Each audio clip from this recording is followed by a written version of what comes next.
mga ka-reels. Ngayon po, mag-share lang po ako na aking natutunan nung Sunday School. Ang dahilan bakit ang salibutan ay napakasama.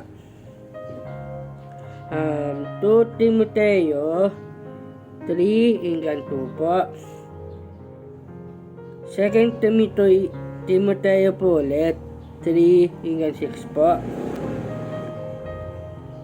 Hebreo 1 and 2 po. First, the kingdom of God. Peso 5:25. Acts 20:28.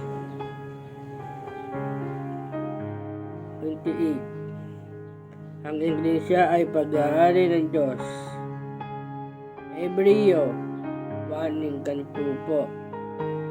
Hebreo 12:14. Ang papakabanal ay mahalaga sa atin yan. 1 Corinto 16:22.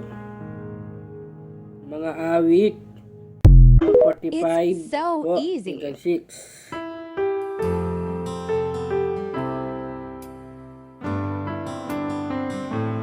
Doon muna po tayo magtatapos sa awit 145, 6 po. Doon po muna tayo magtatapos ulit. And ito pa rin po ang aking YouTube. Tsaka po pakipollow na rin po ako sa Facebook page ko. At doon muna po tayo mag-update.